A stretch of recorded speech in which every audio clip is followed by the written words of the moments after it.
in Graeme Stewart-Robertson. Graeme. Thank you, Kurt. Good evening, ladies and gentlemen. I am Graeme Stewart-Robertson, an urban environmental geographer, project manager here in the city of St. John. I want to focus as a candidate for Ward 3 on the sustainability and livability of our community. And that's something that I have a unique educational and professional background to bring to the table. I want to thank everybody for coming here tonight. I'm really excited to discuss the issues with my fellow candidates. And for you at home, this is a great way to spend your Friday night, and I hope you're going to learn a lot. Thank you. Great. The question of taxation is one basically of quality. The tax rate cannot certainly increase. We need to focus on improving efficiencies so that we can offer better value for what ratepayers are paying. When we look, for example, at our water system, as a project manager, looking for efficiencies and ways to lower costs, I look not just at what our treatment options are, but at perhaps the volume of water that we have to treat. 75 billion liters a year is a lot of drinking water. If we focus on reducing the, for example, usage of water, then we can create a more efficient system. We can move forward. We can become more adaptable to volatile, unstable, complex systems that our city runs within.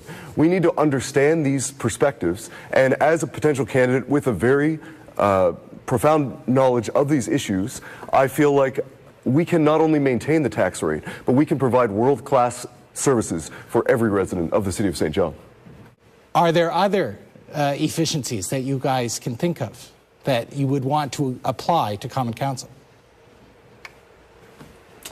There are countless efficiencies, Kurt. I mean, if you look at the range of services that the city of St. John offers, from plowing in the winter to transit, you name it. There's all sorts of ways that we can improve the efficiency of our municipal operations from the very beginning.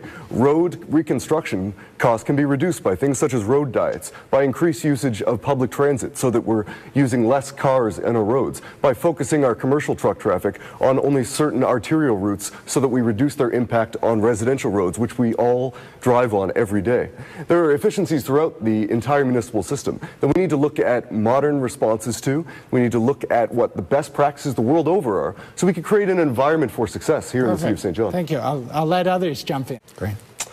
Well, this is an excellent question. Especially looking at the city of St. John, where we have 44% of our housing stock, 14,000 units, which are older than 50 years old. It's an incredible number that creates great opportunities and great challenges. What we have here is both high-quality heritage buildings and development potential, which are what make Uptown St. John such an attractive place for all of us to live or work or just to visit. What we need to do is to focus more on what we can do to improve the environment that is going to create success. We need to be helping those homeowners, those landowners, to facilitate improvements through public investment in public lands adjacent to their private property, for example. We need to foster growth in our urban areas, which Plan SJ has already begun to do thanks to its development priority area identifications.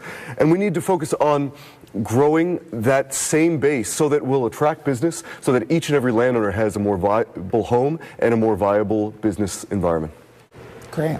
The key is here that we've created sort of an artificial environment which has created, as others have mentioned, an issue of improvements versus land. And what it's done is sort of handicapped us in a certain extent, where we focus too much on restrictions, such as enforcing rigid heritage sign law while letting a building get dilapidated. We need to focus on public realm improvements so that those streets become attractive places for everyone and anyone to build and live in. Graham. You know, I think St. John can be the best city in Canada for starting small businesses.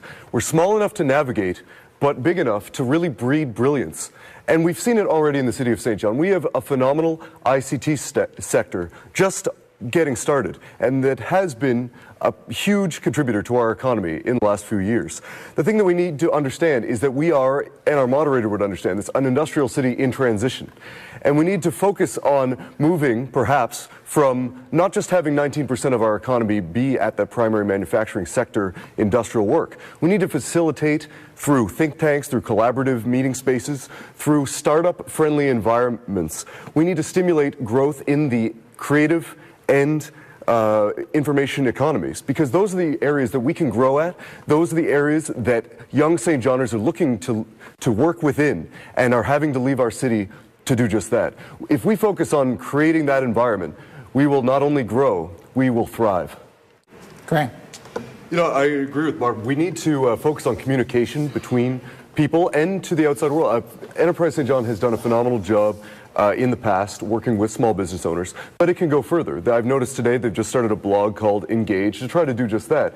But we need to make sure that we're continuing, not just for economic projects, as we've been talking about, but for all of our city initiatives, to set specific targets and deliverables that we can make sure that we're moving towards something, that we keep moving forward. And we need to set ambitious targets for population growth and for poverty reduction and employment, and work hard towards those. This is a very complicated question for many reasons, because growth takes many forms. There are good and bad forms of it, certainly. Not all growth is good. We've seen that in the past with some of our sprawl that I believe Ms. Hooten mentioned earlier, where some of the increased infrastructure costs are actually an exponentially higher amount the further you move away from our service core, not just a linear increase. For that reason, development or growth that I would oppose would be primarily centered around those which do not mesh with Plan SJ and with our new municipal plan. A plan is only as good as the people who are enforcing it and who are adhering to it. And I feel through the recent bylaw revisions in the City of St. John, we're moving in the right direction. But we need to go even further. We need to look at how, for example, as was mentioned, stormwater impacts more in depth, not just in an engineering perspective as we do now, but at a base planning level where we can understand how we can use existing infrastructure to reduce our costs both in the present and going forward into the future. Graeme. I think not to debate with the question itself, but I believe we should flip this framework around. This is too often what we do in the City of St. John. We say, what are we going to oppose? What don't we want? The question is, what sort of development and growth should we be attracting? What sort of incentives should we be offering to businesses and housing stocks that we want in our city? We should be offering those incentives. I know Plan SJ and our growth strategy identifies all sorts of things, from lateral grants, connecting new developments to city infrastructure, or as was mentioned before, perhaps tax levy changes, things like that. We need to incentivize our growth in the center, change our parking bylaws, for example, to require less on surface parking next to a new business. We can do these changes rather simply, and they will help encourage sustainable growth which is good for the environment, for the economy, and for the citizens of St. John. Great. I agree. Drinking water is absolutely a necessity for any citizen of any city in the world, which is why in the past several years of my life working in water issues at my job at ACAP St. John, I have taken a look at private-public partnerships and water systems around the world, all the way to Buenos Aires or other parts of Canada. And what I've realized is that a lot of it, as has been mentioned, comes down to the type of deal we can negotiate. And we need professional negotiators at the table. We also need a council that understands the issues behind it, so that they realize that we not only live and die by our water, which I do as I've brought my own tap water to our debate tonight, but that we need someone at the table who understands the science behind it. I've been at the city's new water testing lab in our new treatment plant out by Redhead. I know how the science works. I have the background in that area, and with that kind of background, we can ask the right questions and make sure that no matter the deal, private or public, we do what's best for the citizens of St. John.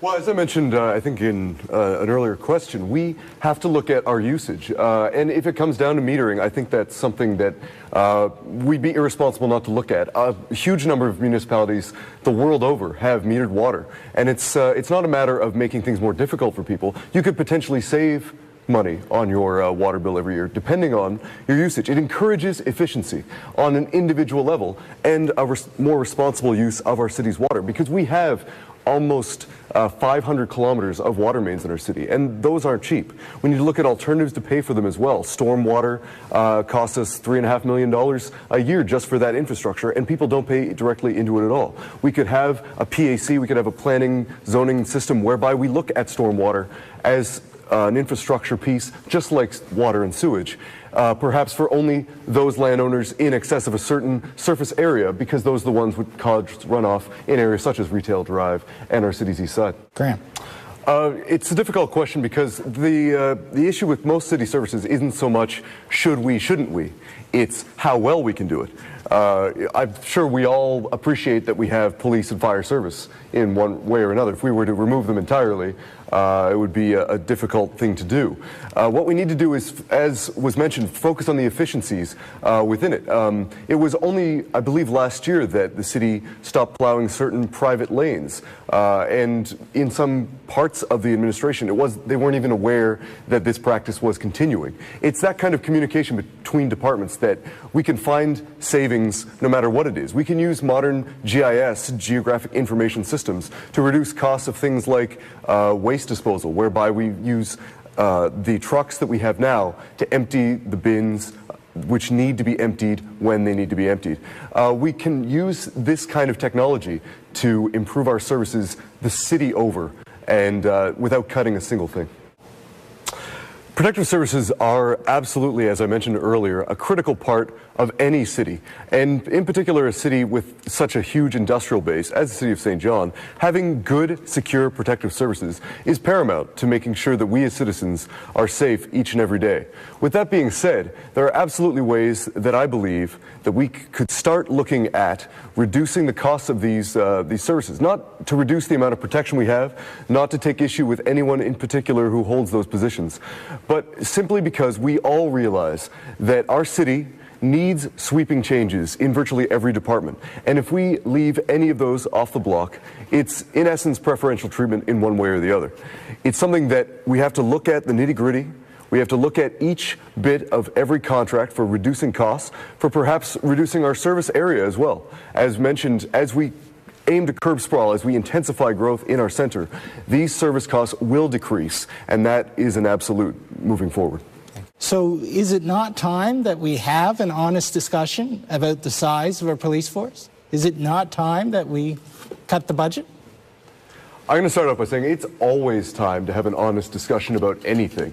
It doesn't matter what it is. It doesn't matter what the topic is. It's time to air things out. We have to have the information at the table to make the right decision.